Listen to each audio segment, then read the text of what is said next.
Dans l'histoire de la psychothérapie dynamique, l'auteur raconte l'histoire d'une dame de 42 ans qui était atteinte de pneumonie, qui a été conduite à l'hôpital où son état ne cessait de s'aggraver. Le médecin qui l'a reçu lui a administré des soins et lui a dit que sa sœur viendrait la voir le lendemain. Et la dame a répondu que demain, ce serait trop tard, je serais déjà morte et ce serait un châtiment bien mérité. Lorsque le médecin a entendu le mot châtiment, il s'est dit que là, il y a quelque chose. Et donc, il lui a répondu, bon, si c'est comme ça, on se débrouillera pour que vous payiez votre dette sur terre et non pas sous terre. Il a ensuite fait sortir l'ensemble des personnes présentes de la salle. Il est resté seul avec la dame.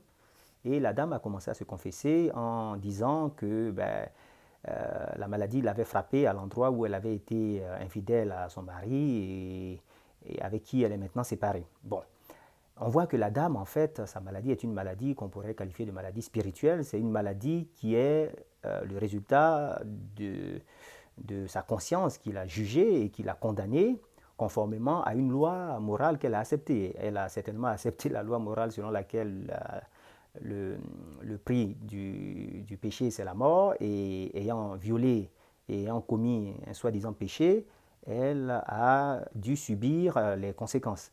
Et on voit qu'elle a été sauvée parce que quelque part, elle a été pardonnée par le médecin. Hein. Le médecin lui a dit, bon, au lieu d'aller en enfer, soi-disant, pour purger votre peine, vous allez purger votre peine ici. Et elle s'est déchargée de sa culpabilité en se confessant. Donc on voit qu'elle a été victime de sa propre loi. Et c'est un exemple qui nous montre que toute loi morale que nous acceptons et qui rentre dans notre subconscient devient une loi par laquelle notre conscience, hein, notre instance, on va dire morale, va nous juger et nous condamner. Et d'où l'importance de faire très attention à ce que nous écoutons, à ce que nous acceptons, car nous en faisons du coup une loi pour nous-mêmes. Si vous écoutez les différents guides, les opinions divergent. Certains vous parlent du fait que la polygamie, c'est la loi divine, d'autres vous parlent du fait que c'est plutôt la monogamie, d'autres vous disent non, mais en fait, il faut avoir 4 épouses. D'un côté, on vous dit non, mais il ne faut pas manger le porc, il ne faut pas boire de l'alcool.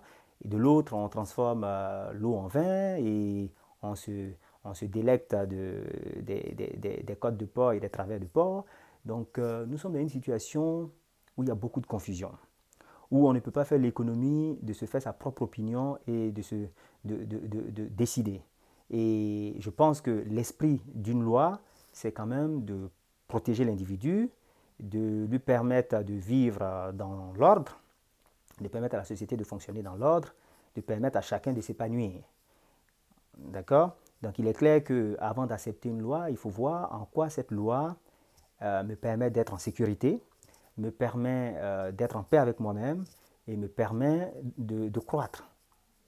Et donc, il y a un filtre à faire avant d'accepter. Il y a un filtre à faire. Et vous voyez que de toute façon, si on prend une société, les lois évoluent, hein, les lois des sociétés évoluent en fonction des périodes, en fonction des lieux.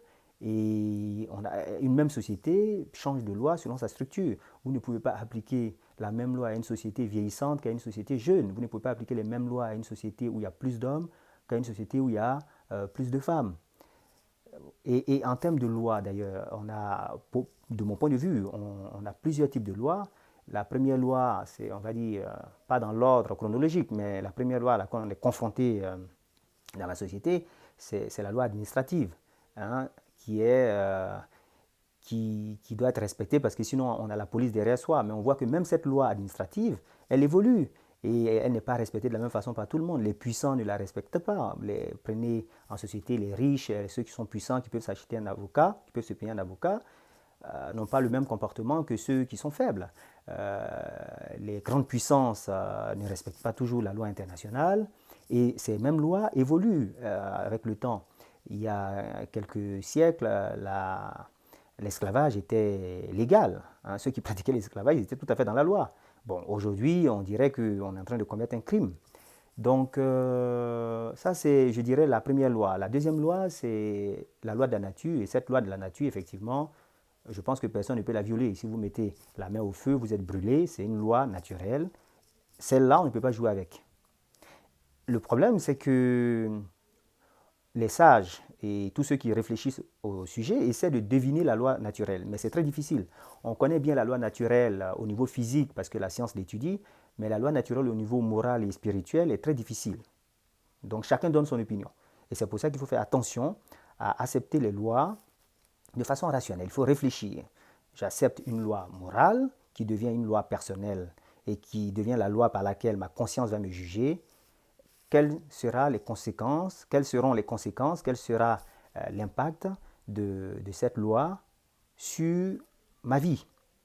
Et si je viole cette loi, qu'est-ce qui va se passer? Ensuite, il faut se prévoir une loi du pardon qui fait que lorsque vous enfreignez votre propre code moral, vous vous pardonniez et que vous ne vous condamniez pas, parce que si vous ne vous condamnez pas, personne ne vous condamnera.